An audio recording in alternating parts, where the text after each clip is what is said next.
रे मन राम नाम तूगा, रे मन राम नाम तूगा, राम नाम से पाप कटत है, करते करते सुख पाओ। रे मन राम नाम तूगा, रे मन राम नाम तूगा, राम नाम से पाप कटत है, करते करते सुख पाओ। रे मन राम नाम तूगा, रे मन राम नाम तूगा।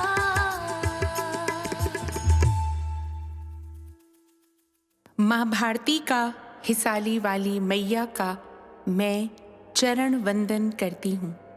पावन चिंतन धारा आश्रम की ओर से आप सभी को जय सिया राम। दुख में भी कैसे हंसते हुए हमारे प्रभु ने जीवन की सारी चुनौतियों का सामना किया, इसका प्रत्यक्ष प्रमाण है ऋषि वाल्मीकि कृत रामायण का अरण्य कांड। मैं आपको यही अरण्य कांड यथा रूप सुनाती हूँ, आप बस मन लगाकर सुनते जाइए। ओम श्री गणेशाय नमः। ओम श्री सरस्वते नमः। ओम श्री हनुमते नमः। ओम श्री गुरुवे नमः। श्री सियावर राम शरणागतम्।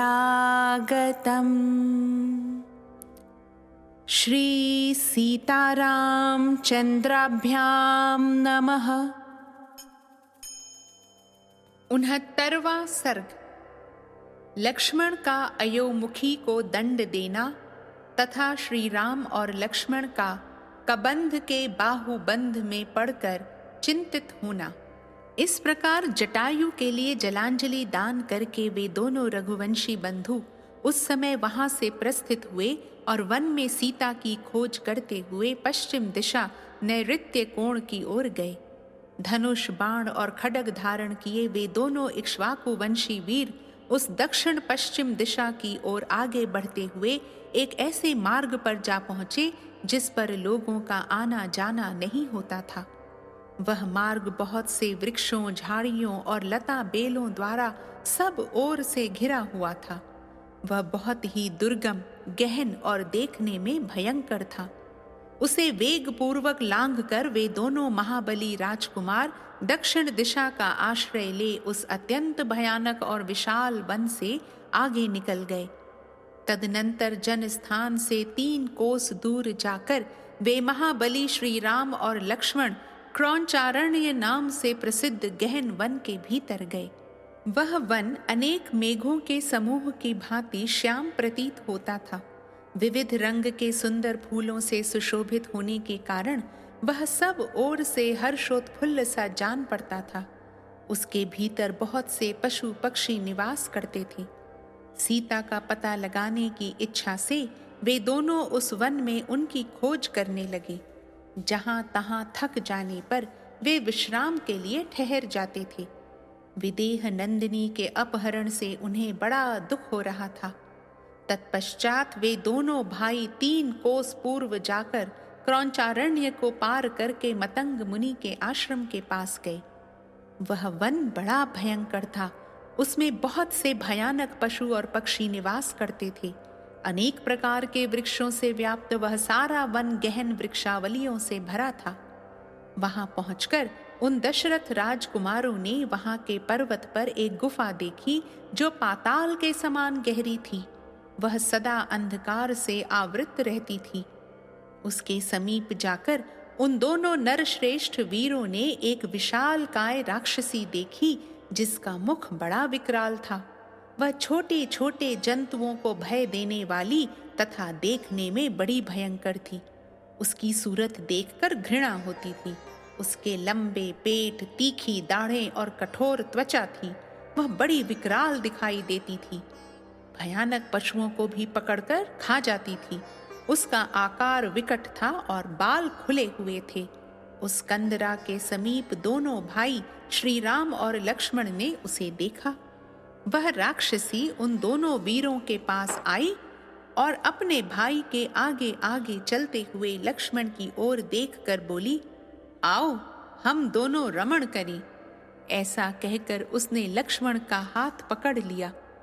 इतना ही नहीं, उसने सुमित्रा कुमार को अपनी भुजाओं में कस लिया और इस प्रकार कहा, मेरा नाम अयोमुखी है। मैं तुम्हें भार्या रूप से मिल गई तो समझ लो बहुत बड़ा लाभ हुआ और तुम मेरे प्यारे पति हो। प्राणनाथ वीर, यह दीर्घ काल तक स्थिर रहने वाली आयु पाकर तुम पर्वत के दुर्गम कंदराओं में तथा नदियों के तटों पर मेरे साथ सदा रमण करोगे। राक्षसी के ऐसा कहने पर शत्रुसूदन लक्ष्मण क्रोध से जल उठे। उन्होंने तलवार निकालकर उसके कान, नाक और स्तन काट डाले। नाक और कान के कट जाने पर वह भयंकर राक्षसी जोर जोर से चिल्लाने लगी और जहां से आई थी उधर ही भाग गई। उसके चले जाने पर वे दोनों भाई शक्तिशाली श्री राम और लक्ष्मण बड़े वेग से चलकर एक गहन वन में जा पहुंचे। उस समय महातेजस्वी, धैर्यवान, सुशील एवं पवित्र आचार विचार वाले लक्ष्मण ने हाथ जोड़कर अपने तेजस्वी भ्राता श्री रामचंद्र जी से कहा, आर्य, मेरी बाईं बाह जोर जोर से फड़क रही है और मन उद्विग्न सा हो रहा है। मुझे बार बार बुरे शकुन दिखाई देते हैं, इसलिए आप भय का सामना करने के लिए तैयार हो जाइए। मेरी बात मानिए, ये जो बुरे शकुन हैं वे केवल मुझे ही तत्काल प्राप्त होने वाले भय की सूचना देते हैं। इसके साथ एक शुभ शकुन भी हो रहा है। यह जो वंजुल नामक अत्यंत दारुण पक्षी है, यह युद्ध में हम दोनों की विजय सूचित करता हुआ सा जोर जोर से बोल रहा है। इस प्रकार बलपूर्वक उस सारे वन में वे दोनों भाई जब सीता की खोज कर रहे थे, उसी समय वहां बड़े जोर का शब्द हुआ जो उस वन का विध्वंस करता हुआ सा प्रतीत होता था। उस वन में जोर जोर से आंधी चलने लगी। वह सारा वन उसकी लपेट में आ गया। वन में उस शब्द की जो प्रतिध्वनि उठी, उससे वह सारा वन प्रांत गूंज उठा। भाई के साथ तलवार हाथ में लिए भगवान श्री राम उस शब्द का पता लगाना ही चाहते थे कि एक चौड़ी छाती वाले विशालकाय राक्षस पर उनकी दृष्टि पड़ी। उन दोनों भाइयों ने उस राक्षस को अपने सामने खड़ा पाया। वह देखने में बहुत बड़ा था, किंतु उसके न मस्तक था न गला। कबंध धड़ मात्र ही उसका स्वरूप था और उसके पेट में ही मुंह बना हुआ था। उसके सारे शरीर में पैने और तीखे रोए थे। वह महान पर्वत के समान ऊंचा था। उसकी आकृति बड़ी भयंकर थी। वह नील मेघ के समान काला था और मेघ के समान ही गंभीर स्वर में गर्जना करता था। उसकी छाती में ही ललाट था और ललाट में एक ही लंबी चौड़ी तथा आग की ज्वाला के समान दहकती हुई भयंकर आंख थी जो अच्छी तरह देख सकती थी। उसकी पलक बहुत बड़ी थी और वह आंख भूरे रंग की थी। उस राक्षस की दाढ़ें बहुत बड़ी थीं तथा वह अपनी लपलपाती हुई जीभ से अपने विशाल मुख को बारंबार चाट रहा था। अत्यंत भयंकर रीछ, सिंह, हिंसक पशु और पक्षी ये ही उसके भोजन थे। वह अपनी एक एक योजन लंबी दोनों भयानक भुजाओं को दूर तक फैला देता और उन दोनों हाथों से नाना प्रकार के अनेकों भालू, पक्षी, पशु तथा मृगों के यूथपतियों को पकड़कर खींच लेता था।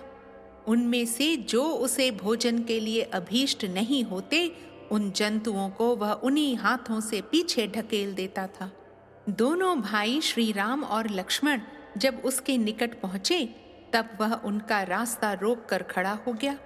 तब वे दोनों भाई उससे दूर हट गए और बड़े गौर से उसे देखने लगे। उस समय वह 1 कोस लंबा जान पड़ा। उस राक्षस की आकृति केवल कबंध धड़ के ही रूप में थी, इसलिए वह कबंध कहलाता था। वह विशाल, हिंसा परायण, भयंकर तथा 2 बड़ी बड़ी भुजाओं से युक्त था और देखने में अत्यंत घोर प्रतीत होता था। उस महाबाहु राक्षस ने अपनी दोनों विशाल भुजाओं को फैलाकर उन दोनों रघुवंशी राजकुमारों को बलपूर्वक पीड़ा देते हुए एक साथ ही पकड़ लिया। दोनों के हाथों में तलवारें थीं, दोनों के पास मजबूत धनुष थे और वे दोनों भाई प्रचंड तेजस्वी, विशाल भुजाओं से युक्त तथा महान बलवान थे, तो भी उस राक्षस के द्वारा खींचे जाने पर विवशता का अनुभव करने लगे। उस समय वहां शूरवीर रघुनंदन श्री राम तो धैर्य के कारण व्यथित नहीं हुए, परंतु बाल बुद्धि होने तथा धैर्य का आश्रय न लेने के कारण लक्ष्मण के मन में बड़ी व्यथा हुई। तब श्री राम के छोटे भाई लक्ष्मण विषाद ग्रस्त हो श्री रघुनाथ जी से बोले, वीरवर, देखिए मैं राक्षस के वश में पड़कर विवश हो गया हूं। रघुनंदन, एकमात्र मुझे ही इस राक्षस को भेंट देकर आप स्वयं इसके बाहुबंधन से मुक्त हो जाइए। इस भूत को मेरी ही बलि देकर आप सुखपूर्वक यहाँ से निकल भागिए। मेरा विश्वास है कि आप शीघ्र ही विदेह राजकुमारी को प्राप्त कर लेंगे। ककुत्स कुलभूषण श्री राम वनवास से लौटने पर पिता पितामहों की भूमि को अपने अधिकार में लेकर जब आप राज सिंहासन पर विराजमान होइएगा, तब वहां सदा मेरा भी स्मरण करते रहिएगा।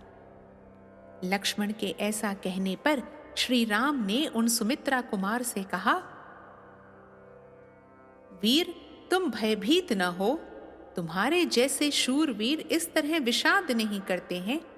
इसी बीच में क्रूर हृदय वाले दानव शिरोमणि महाबाहु कबंध ने उन दोनों भाई श्री राम और लक्ष्मण से कहा, तुम दोनों कौन हो? तुम्हारे कंधे बैल के समान ऊंचे हैं। तुमने बड़ी बड़ी तलवारें और धनुष धारण कर रखे हैं। इस भयंकर देश में तुम दोनों किस लिए आए हो? यहाँ तुम्हारा क्या कार्य है? बताओ। भाग्य से ही तुम दोनों मेरी आंखों के सामने पड़ गए। मैं यहाँ भूख से पीड़ित होकर खड़ा था और तुम स्वयं धनुष, बाण और खड्ग लिए तीखे सींग वाले 2 बैलों के समान तुरंत ही इस स्थान पर मेरे निकट आ पहुंचे। अतः अब तुम दोनों का जीवित रहना कठिन है। दुरात्मा कबंध की ये बातें सुनकर श्री राम ने सूखे मुख वाले लक्ष्मण से कहा, सत्य पराक्रमी वीर, कठिन से कठिन असह्य दुख को पाकर हम दुखी थे ही। तब तक पुनः प्रियतमा सीता के प्राप्त होने से पहले ही हम दोनों पर यह महान संकट आ गया, जो जीवन का अंत कर देने वाला है। नरश्रेष्ठ लक्ष्मण, काल का महान बल सभी प्राणियों पर अपना प्रभाव डालता है। देखो ना, तुम और मैं दोनों ही काल के दिए हुए अनेकानेक संकटों से मोहित हो रहे हैं। सुमित्रा नंदन, दैव अथवा काल के लिए संपूर्ण प्राणियों पर शासन करना भार रूप कठिन नहीं है। जैसे बालू के बने हुए पुल पानी के आघात से ढह जाते हैं, उसी प्रकार बड़े बड़े शूरवीर, बलवान और अस्त्र वेत्ता पुरुष भी सम्रांगण में काल के वशीभूत हो कष्ट में पड़ जाते हैं। ऐसा कहकर सुदृढ़ एवं सत्य पराक्रम वाले महान बल विक्रम से संपन्न महायशस्वी प्रतापशाली दशरथ नंदन श्री राम ने सुमित्रा कुमार की ओर देखकर उस समय स्वयं ही अपनी बुद्धि को सुस्थिर कर लिया। इस प्रकार श्री वाल्मीकि निर्मित आर्ष रामायण आदि काव्य के अरण्य कांड में 69वां सर्ग पूरा हुआ। लोकाभिरामं रणरङ्गधीरं राजीवनेत्रं रघुवंशनाथं कारुण्यरूपं करुणाकरं तं श्रीरामचन्द्रं शरणं प्रपद्ये। 70वां सर्ग। श्री राम और लक्ष्मण का परस्पर विचार करके कबंध की दोनों भुजाओं को काट डालना तथा कबंध के द्वारा उनका स्वागत। अपने बाहुपाश से घिरकर वहां खड़े हुए उन दोनों भाई श्री राम और लक्ष्मण की ओर देखकर कबंध ने कहा, क्षत्रिय शिरोमणि राजकुमारों, मुझे भूख से पीड़ित देखकर भी खड़े क्यों हो?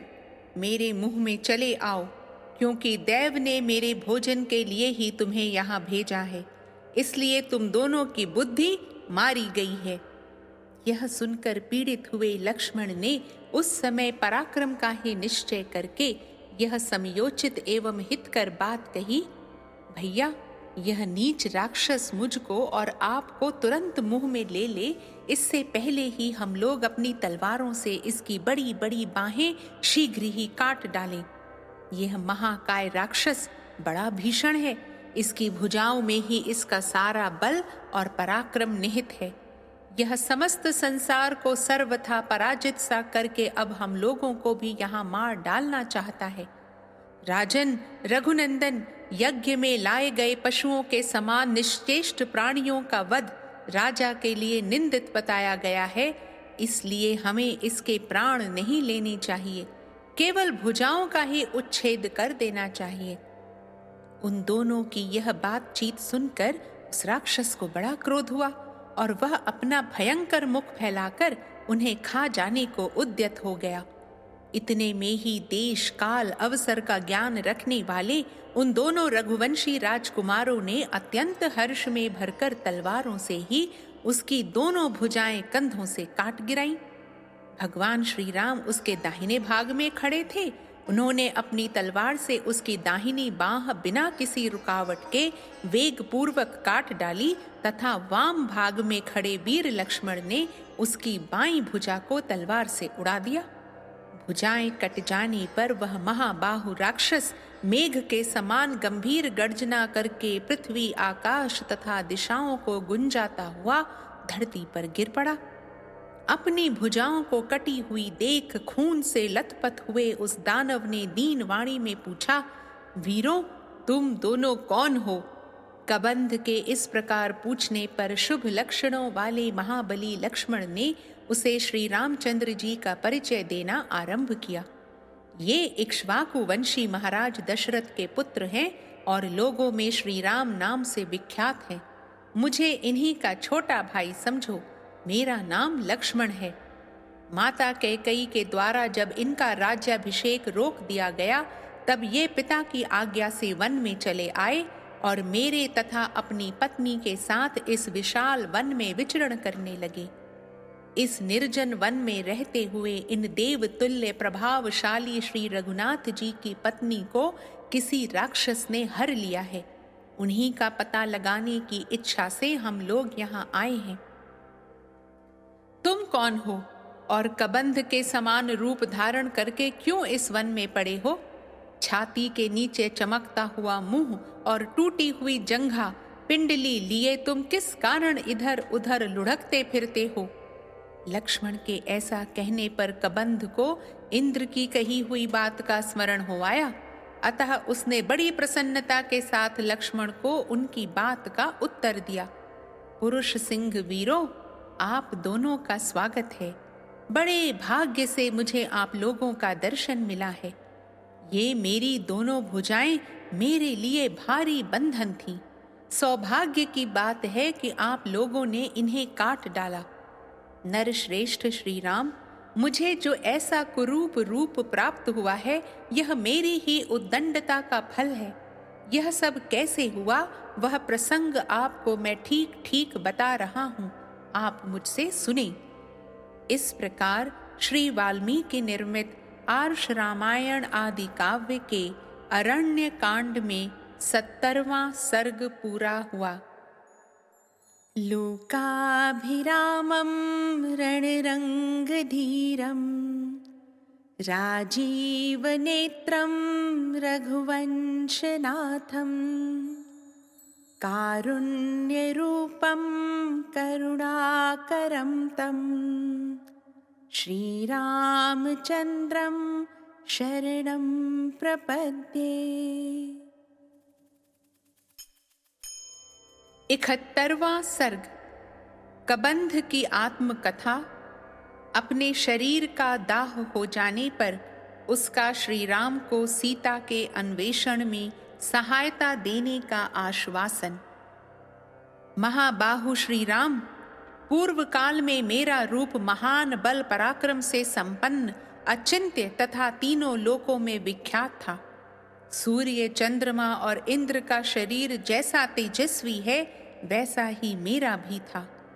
ऐसा होने पर भी मैं लोगों को भयभीत करने वाले इस अत्यंत भयंकर राक्षस रूप को धारण करके इधर उधर घूमता और वन में रहने वाले ऋषियों को डराया करता था। अपने इस बर्ताव से एक दिन मैंने स्थूल शिरा नामक महर्षि को कुपित कर दिया। वे नाना प्रकार के जंगली फल मूल आदि का संचय कर रहे थे। उसी समय मैंने उन्हें इस राक्षस रूप से डरा दिया। मुझे ऐसे विकट रूप में देखकर उन्होंने घोर शाप देते हुए कहा, दुरात्मन, आज से सदा के लिए तुम्हारा यही क्रूर और निंदित रूप रह जाए। यह सुनकर मैंने उन कुपित महर्षि से प्रार्थना की, भगवन, इस अभिशाप तिरस्कार जनित शाप का अंत होना चाहिए। तब उन्होंने इस प्रकार कहा, जब श्री राम और लक्ष्मण तुम्हारी दोनों भुजाएं काट कर तुम्हें निर्जन वन में जलाएंगे, तब तुम पुनः अपने उसी परम उत्तम सुंदर और शोभा संपन्न रूप को प्राप्त कर लोगे। लक्ष्मण, इस प्रकार तुम मुझे एक दुराचारी दानव समझो। मेरा जो यह ऐसा रूप है, यह सम्रांगण में इंद्र के क्रोध से प्राप्त हुआ है। मैंने पूर्व काल में राक्षस होने के पश्चात घोर तपस्या करके पितामह ब्रह्मा जी को संतुष्ट किया और उन्होंने मुझे दीर्घ जीवी होने का वर दिया। इससे मेरी बुद्धि में यह भ्रम या अहंकार उत्पन्न हो गया कि मुझे तो दीर्घ काल तक बनी रहने वाली आयु प्राप्त हुई है, फिर इंद्र मेरा क्या कर लेंगे। ऐसे विचार का आश्रय लेकर एक दिन मैंने युद्ध में देवराज पर आक्रमण किया। उस समय इंद्र ने मुझ पर 100 धारों वाले वज्र का प्रहार किया। उनके छोड़े हुए उस वज्र से मेरी जांघें और मस्तक मेरे ही शरीर में घुस गए। मैंने बहुत प्रार्थना की, इसलिए उन्होंने मुझे यमलोक नहीं पठाया और कहा, पितामह ब्रह्मा जी ने जो तुम्हें दीर्घ जीवी होने के लिए वरदान दिया है, वह सत्य हो। तब मैंने कहा, देवराज, आपने अपने वज्र की मार से मेरी जांघें, मस्तक और मुंह सभी तोड़ डाले। अब मैं कैसे आहार ग्रहण करूंगा और निराहार रहकर किस प्रकार सुदीर्घ काल तक जीवित रह सकूंगा। मेरे ऐसा कहने पर इंद्र ने मेरी भुजाएं 1-1 योजन लंबी कर दी एवं तत्काल ही मेरे पेट में तीखे दाढ़ों वाला एक मुख बना दिया। इस प्रकार मैं विशाल भुजाओं द्वारा वन में रहने वाले सिंह, चीते, हरिण और बाघ आदि जंतुओं को सब ओर से समेट कर खाया करता था। इंद्र ने मुझे यह भी बतला दिया था कि जब लक्ष्मण सहित श्री राम तुम्हारी भुजाएं काट देंगे, उस समय तुम स्वर्ग में जाओगे। तात, राज शिरोमणि, इस शरीर से इस वन के भीतर मैं जो जो वस्तु देखता हूँ, वह सब ग्रहण कर लेना मुझे ठीक लगता है। इंद्र तथा मुनि के कथनानुसार मुझे यह विश्वास था कि एक दिन श्री राम अवश्य मेरी पकड़ में आ जाएंगे। इसी विचार को सामने रखकर मैं इस शरीर को त्याग देने के लिए प्रयत्नशील था। रघुनंदन, अवश्य ही आप श्री राम हैं। आपका कल्याण हो। मैं आपके सिवा दूसरे किसी से नहीं मारा जा सकता था। यह बात महर्षि ने ठीक ही कही थी। नरश्रेष्ठ, आप दोनों जब अग्नि के द्वारा मेरा दाह संस्कार कर देंगे, उस समय मैं आपकी बौद्धिक सहायता करूंगा। आप दोनों के लिए एक अच्छे मित्र का पता बताऊंगा। उस दानव के ऐसा कहने पर धर्मात्मा श्री रामचंद्र जी ने लक्ष्मण के सामने उससे यह बात कही, कबंध, मेरी यशस्विनी भार्या सीता को रावण हर ले गया है। उस समय मैं अपने भाई लक्ष्मण के साथ सुखपूर्वक जन स्थान के बाहर चला गया था। मैं उस राक्षस का नाम मात्र जानता हूँ, उसकी शक्ल सूरत से परिचित नहीं हूँ। वह कहाँ रहता है और कैसा उसका प्रभाव है, इस बात से हम लोग सर्वथा अनभिज्ञ हैं। इस समय सीता का शोक हमें बड़ी पीड़ा दे रहा है। हम असहाय होकर इसी तरह सब ओर दौड़ रहे हैं। तुम हमारे ऊपर समुचित करुणा करने के लिए इस विषय में हमारा कुछ उपकार करो। वीर, फिर हम लोग हाथियों द्वारा तोड़े गए सूखे काठ लाकर स्वयं खोदे हुए एक बहुत बड़े गड्ढे में तुम्हारे शरीर को रखकर जला देंगे। अतः अब तुम हमें सीता का पता बताओ।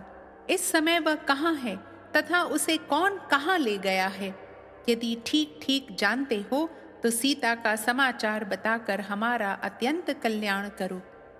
श्री रामचंद्र जी के ऐसा कहने पर बातचीत में कुशल उस दानव ने उन प्रवचन पटु रघुनाथ जी से यह परम उत्तम बात कही, श्री राम, इस समय मुझे दिव्य ज्ञान नहीं है, इसलिए मैं मिथिलेश कुमारी के विषय में कुछ भी नहीं जानता। जब मेरे इस शरीर का दाह हो जाएगा तब मैं अपने पूर्ण स्वरूप को प्राप्त होकर किसी ऐसे व्यक्ति का पता बता सकूंगा जो सीता के विषय में आपको कुछ बताएगा तथा जो उस उत्कृष्ट राक्षस को भी जानता होगा। ऐसे पुरुष का आपको परिचय दूंगा। प्रभो, जब तक मेरे इस शरीर का दाह नहीं होगा तब तक मुझ में यह जानने की शक्ति नहीं आ सकती कि वह महापराक्रमी राक्षस कौन है जिसने आपकी सीता का अपहरण किया है। रघुनंदन, शाप दोष के कारण मेरा महान विज्ञान नष्ट हो गया है। अपनी ही करतूत से मुझे यह लोक निंदित रूप प्राप्त हुआ है। किंतु श्री राम, जब तक सूर्य देव अपने वाहनों के थक जाने पर अस्त नहीं हो जाते तभी तक मुझे गड्ढे में डालकर शास्त्रीय विधि के अनुसार मेरा दाह संस्कार कर दीजिए। महावीर रघुनंदन, आपके द्वारा विधि पूर्वक गड्ढे में मेरे शरीर का दाह हो जाने पर मैं ऐसे महापुरुष का परिचय दूंगा जो उस राक्षस को जानते होंगे।